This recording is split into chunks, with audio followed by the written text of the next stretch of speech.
Hey guys, it's Aaron from Aaron's Outdoor, and in today's video I'm going to be doing a little pond fishing. Now, typically when I would fish a pond like this, I'd have all my bass gear out, you know, my rods are typically at least 7 feet long, but today I'm going to be doing some ultralight fishing at this pond, just with this little 6-foot, I say ultralight, but it's really a 6-foot light action rod, and fishing with ultralights like this in ponds is just really fun, and it makes any fish seem like a pretty big fish, even though a lot of times you're just going to catch a bunch of small fish. So I've got my little ultralight box with me right here today. And as you can see, I've got a good variety of stuff in here, just a bunch of different little ultralight stuff. Got some jerk baits, crankbaits, little inline spinners, and all those little lures should definitely be able to get us quite a few fish. But to start off, I'm just starting with a little Strike King Bitsy minnow, I believe it's called. And I don't think I've ever caught a bass on this. I've barely ever used it, but I only caught like a couple red breast sunfish and a couple bluegill, I think. So anyway, that's our plan for today, just doing some ultralight fishing. Should be pretty fun, but anyway, let's get fishing.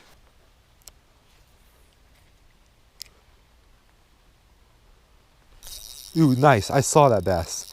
I literally saw that bass. And I cast it kind of way out in front of where he would swim. And there we go, first one. It's actually a pretty decent fish for this tiny crankbait. Nice. I mean, he's a little half pounder or so, but not bad. I mean, look how small that crankbait is. There we go, first fish. It's actually not a bad one for such a small crankbait, like I said. But I'll take that. Decent little bass.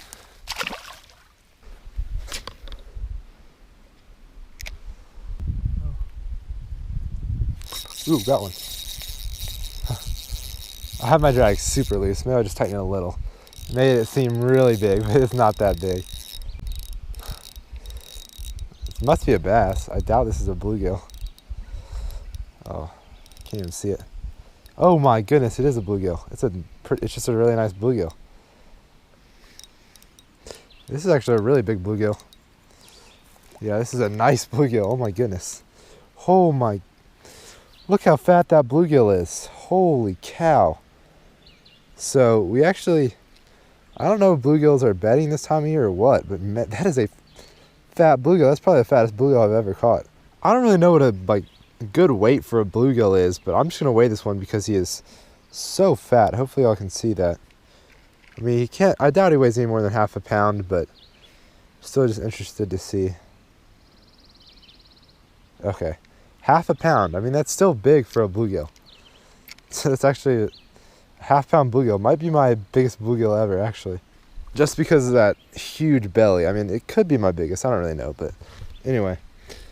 Nice little bluegill.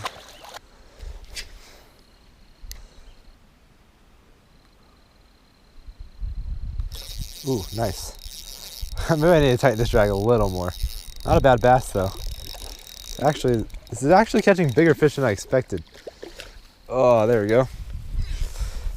Dude, I mean, I was expecting to catch tiny fish. So far, every fish I've caught has probably been at least half a pound, which is still pretty small, but not a bad bass. He's got a little mark on him there or something, but anyway, third fish of the day. That came just a minute or two after that nice bluegill.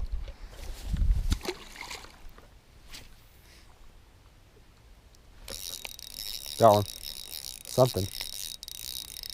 Way over there, out in the middle somewhere. Little bluegill. It's been a minute since we've caught one. The fish feeder went off a little while ago, so he might have just been getting a bunch of fish food. This is another big one. Oh my goodness. Yeah, wow. This one, oh, he just coughed up a bunch of fish food. He is so fat also. Oh, there we go. He was just barely hooked. Came out super easily. But another bluegill that's just been gorging on fish feed. But that's good. Hopefully he'll be laying a bunch of eggs and making a bunch of babies for bass to eat. And it should make the bass bigger. But anyway.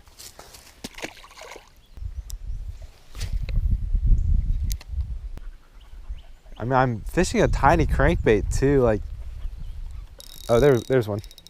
Little bass. This is honestly the size of fish I was expecting to catch, or size of bass. But this is probably the smallest fish of the day. Even smaller than those two bluegill, which were a pretty big bluegill. So little bass. I was just talking about how I've been out here for like 40 minutes and only caught 4 fish. But, which is like, wouldn't be that bad, but I'm fishing with such a small lure. I feel like I should be getting a lot. All right, smallest fish of the day, another little bass. I'll take him. All right, so I caught like 5 fish on that little bitsy minnow right here in the first 45 minutes of fishing. I'm not totally sure if the last one was on camera, but I'm pretty sure it was. Hopefully it was, but I kind of would have expected to do a little bit better than that. You know, because this pond, like when you're fishing with such a small lure, you should be catching more fish. And this pond, typically, I think you would catch more than that. So I think I'm gonna switch lures. So anyway, here's my little box of lures. I'm not totally, oh, I could throw this. I just found this the other day. Actually, I was gonna throw this rattle trap just because it's a bait that's kind of old and I've used a lot, but the hooks are a little bent out and not as good. So I think I might use this little Rapala ultralight rip and wrap, which is just another lipless crankbait.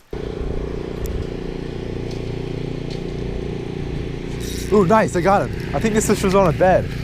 Oh my goodness. I'm pretty sure this guy was on a bed, or at least guarding something, I don't know. I'm pretty sure this fish was on a bed. I mean, that definitely looks like a bed right there, and he was hanging by the bank. And I just plopped this thing in there, just kind of gave it a twitch, and he hit it immediately. I'm pretty sure that dude was on a bed, but first one on that little ultralight rip and wrap. Just tiny little lipless crankbait. Got us a little bass.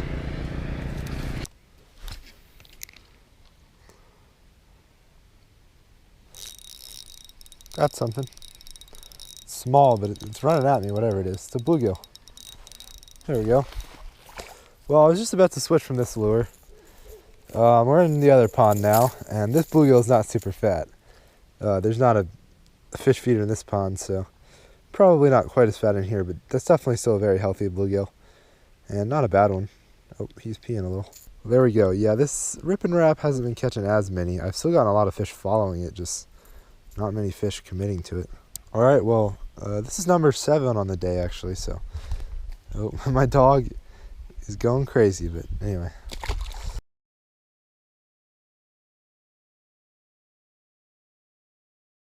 Hey guys, it's Aaron from Aaron's Outdoor, and today I'm here at Sweetwater Creek State Park, which has a really big creek.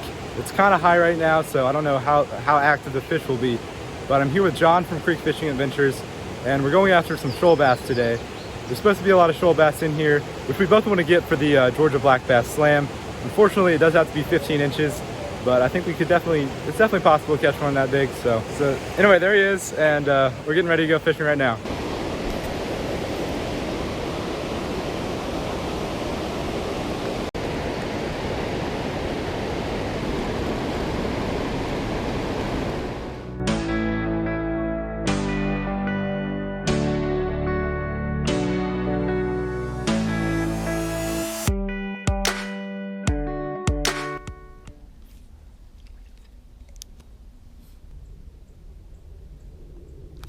Ooh, got one. There we go. Little bluegill. Yeah, that was my first cast. Oh, he just fell in the water, but that was my first cast. There we go. Oh wow, it's just like a wacky worm now. Like live wacky worms. Like a live worm, wacky oh, green sunfish. Ooh. There we go. There we go. Yeah, I could tell that was a green sunfish. All right, y'all. Well, this day has been, like, the creek was just real high and muddy. So we came up to this lake. We saw a ton of fish up shallow. There's a ton of bluegill, but this green sunfish ate this. And as y'all saw, I got a bluegill a second ago. It was a little bigger than this, but we're making our way to a spillway that spills from the this lake right here to the creek. And all this water is pretty clear, so there should be some fish under that spillway, I would think. But anyway, at least we got something.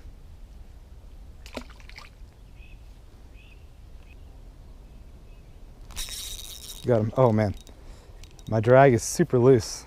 I think John's way down there now. I didn't even catch up to him, but I just caught another little bluegill. And now we're gonna go to a spillway. Hopefully we can get some bigger fish at the spillway. After we go to the spillway, I think we might come back here and try to catch some more of these little bluegill and then live line them for some bigger bass, hopefully. But anyway, third fish of the day. Haven't really caught any shoal bass. There's not gonna be any shoal bass in here, but the creek was just kind of too muddy, so Now we're gonna be at this lake and the spillway that pours right out of this lake.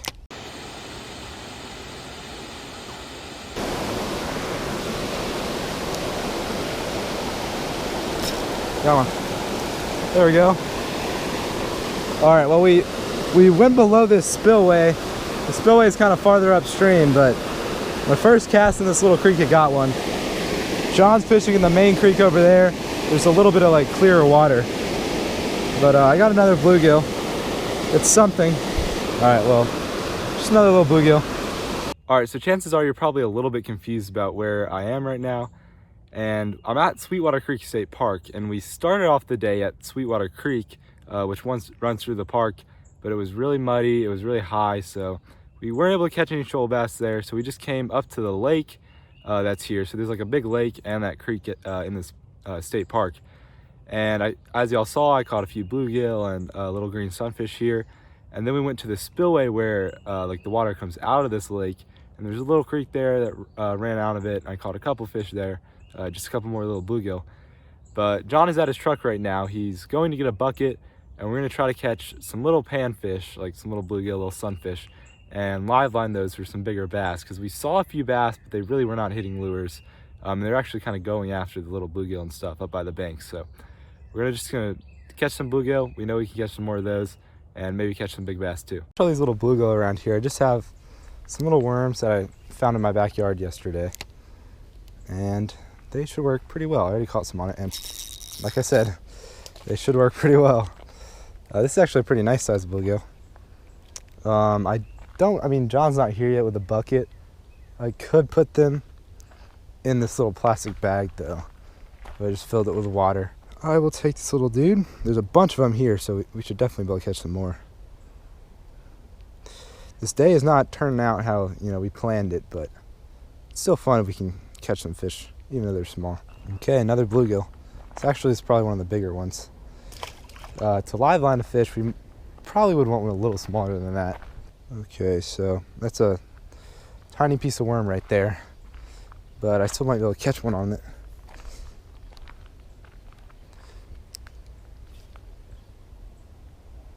Oh yeah, definitely. Oh wow, this looks like a perfect size to live line. Oh, well, he's gone. But man, these fish are hungry over here.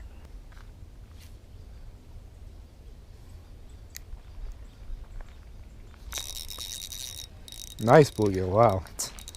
It's actually a good bluegill. It's not bad at all. This is definitely too big to live line though. I mean, you know, you could live line it, but it would have to be a pretty dang big bass to eat it. Oh, he's peeing everywhere, look at that. Well, we actually need a smaller bluegill than this, so I'm letting him go. Oh, whoa. Dang, I wasn't paying attention. He about pulled the rod out of my hands. Not really, but he caught me by surprise. Okay, there's another bluegill. I will take him. Okay, well now, John's almost here probably, but I'm gonna go ahead and get some water in this bag if I catch another bluegill so we can start just live lining for a bass. And I think I just have to jump down here to do it. Hopefully I don't scare the fish out of here too much. That'll be, oh, there's 2 holes in it. Well, this won't last very long, but I can at least put a bluegill in there for a few minutes before it totally leaks out. Got one. Ooh, this is a perfect size for a live line, I think. Good thing I got the water in this bag out already. All right, y'all, so I have this little bluegill now, and I've got this tiny little size 1 wacky rig hook. So it's kind of similar to a circle hook. I don't really have the, you know, this isn't the most ideal hook to hook this guy on, but I'm just gonna hook him in the back of the tail here. All right, so that's how I hooked him, just kind of in the back of the tail. This is a pretty normal way to hook him. It's either the back of the tail or through both lips, but I think this will work all right. And I've got a tiny bobber. This is the biggest bobber I have. So I'm just gonna use what I have. But I'm just gonna cast him out there, probably not too far off the bank, but okay, well, as I was talking, my bag just totally fell out and all the water's dripping down now. But basically, I'm just gonna cast him not too far off the bank with the spinning rod. It's actually only 8-pound line, so hopefully it's, you know, enough. And oh, I hit a tree. It's really hard to cast this, but Oh, there we go. That's about as good as a cast as I could get. But the bobber's probably going to be going up and down a lot. I'm going to leave my drag pretty loose so I can kind of, hear it if it's going to start going off like crazy. I'm just going to put it right in this V in this tree so it can't get yanked away. Well, unfortunately, I was not able to get a bass to bite that bluegill, which kind of stinks because, that whole day just didn't really go as planned. John kind of came all the way down here from Tennessee trying to catch a shoal bass, and unfortunately he couldn't catch one. I couldn't catch one because the creek was just so high, but John did at least catch a pretty decent little largemouth on a tiny little trout magnet. So you can see that on his channel, but at least the trip wasn't a total waste for him because he does want to complete the Georgia Black Bass Slam too, and he hadn't taken a picture of a largemouth yet. So he at least has one black bass species from Georgia off the list now. But anyway, I will definitely be back after some shoal bass soon because I definitely want to get that fish for the Georgia Black Bass Slam. I've actually got a creek that's even closer to me than the place I was at in this video, and unfortunately it's closed right now because of the coronavirus. So I don't know when that's going to open up. I mean, a lot of stuff is starting to open back up here in Georgia. Barbershops are open, but the park that has a creek and a bunch of nature trails isn't open, which kind of seems weird. But anyway, hopefully I can go there soon and catch some shoal bass. Today, actually, I'm thinking about driving up to North Georgia to go after some red-eye bass, but I'm not totally sure. Either way, some more Georgia Black Bass Slam videos are definitely coming, so stay tuned for those. And if you haven't subscribed to the channel yet, make sure you subscribe so you can see those videos when they come out. But anyway, I hope you all enjoyed this video. If you did, make sure to hit that like button down below and subscribe to my YouTube channel if you haven't already. But I'll catch you guys on the next one. And as always, thanks for watching.